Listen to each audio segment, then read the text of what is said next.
Je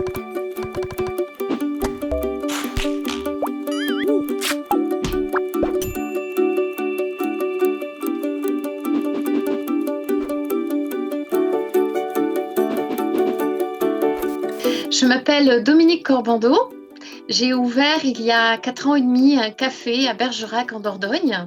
Quand j'ai découvert cette boîte, j'ai dit mais c'est juste génial. Évidemment, ça a interpellé les gens. Préjugix, c'est le médicament du préjugé. Ça crée des liens et ça favorise la parole. Comme quoi cet outil, c'est faire ensemble pour vivre ensemble. Donc dans ce sens-là, cette action, moi je l'ai trouvée vraiment formidable. On l'a posée sur le comptoir, les gens tiraient des papiers, lisaient, on en discutait. J'ai vu des familles jouer avec, mais vraiment jouer avec leurs enfants. Prendre les papiers, commencer des vraies discussions, prendre le temps. Les clients avaient eu une super idée, c'était d'écrire sur la vitrine des petites phrases comme ça, des petites phrases qui leur venaient, leurs petits préjugés qu'ils entendent tous les jours, ou que eux ont aussi, parce qu'on en a tous, nous aussi, des préjugés. Je suis Régis Morisson, je suis chargé de relations employeurs à la mission locale de l'agglomération de Limoges. Ce qui nous a séduit dans un premier temps, c'est de l'originalité qui est assimilée à un médicament et également la facilité de son utilisation et de sa mise en place. En fait, ce côté pédagogique convient à tout public, on a pu l'expérimenter et je trouve que Préjugix, c'est le prétexte A. Le prétexte A à travailler sur les préjugés. Et à chaque fois qu'on appuie sur la préparation d'entretien d'embauche, bien entendu, on aborde le thème de l'apparence. Et à travers ça, c'est travailler les savoir-être, les compétences, même si on met en avant son apparence.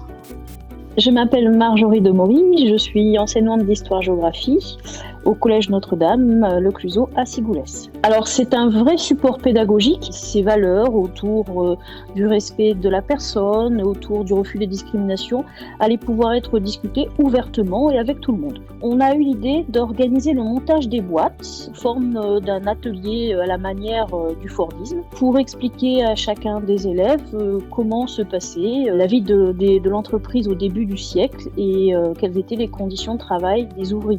Parce que ce qui était mis en avant aussi, c'était le lien avec les cours d'éducation civique, le vivre ensemble, qui reste une priorité pour nous dans l'établissement. Noël Dupré, je travaille au centre social du Hameau, à la ville de Pau.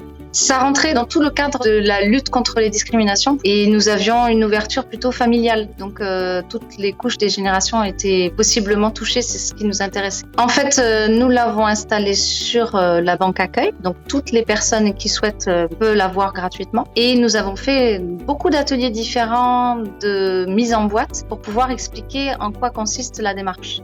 Et ce qui est intéressant, c'est justement toute cette discussion qui sont normalement un peu tabous. Je suis Florence Mejekaz-Nechbauer, la présidente fondatrice de l'association Handiparentalité. Ce qui m'a séduit, c'est le concept qui crée du lien entre les gens, qui permet de se faire rencontrer des gens différents les uns des autres. C'est d'expliquer de manière ludique les préjugés que nous rencontrons. On a lancé les apéros et les goûters Préjugix. Ouvert à tout le monde. Donc, ce qui nous a réunis, ce sont les préjugés qu'on pouvait rencontrer, même si ces préjugés n'avaient rien à voir avec ceux que nous, parents en situation de handicap, pouvions rencontrer. Je m'appelle Magali Doré, je suis responsable de l'engagement sociétal en Aquitaine pour AG2R La Mondiale. Ce qui nous a séduit, c'est la pertinence du modèle qui permet de créer de véritables solidarités durables de territoire avec un fort engagement sociétal et intergénérationnel.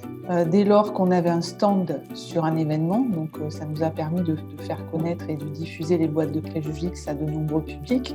Beaucoup de gens sur les stands, une fois qu'on leur a expliqué le concept, reviennent nous voir en disant « mais est-ce que je pourrais pas aussi avoir une boîte pour mon voisin, pour mon cousin ?» Et donc c'est aussi une manière de pouvoir lancer la discussion des préjugés dans les familles.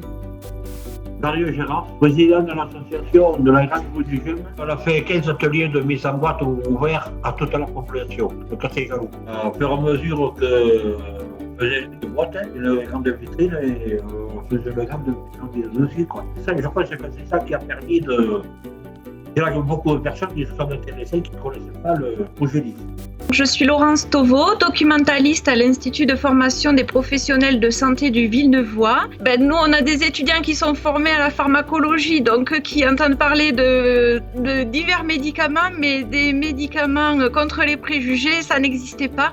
Donc c'était vraiment l'originalité de ce concept-là. On a eu l'idée d'utiliser des seringues. Les étudiants se sont exprimés d'un côté les préjugés ressentis et de l'autre les réponses à apporter.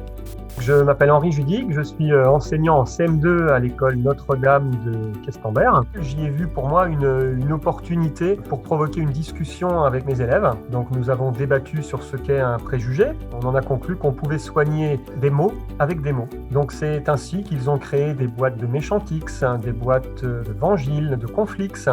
Ils ont inventé ces mots-là. Donc ça a été pour eux un projet complet englobant l'éducation morale et civique, l'art visuel également, puisque les enfants ont décoré leur boîte, l'expression écrite pour la rédaction des notices, la géométrie, le tracé du patron de la boîte, et également le vocabulaire, recherche des suffixes qui sont propres aux médicaments. Donc voilà, ça a été un projet qui était donc transdisciplinaire.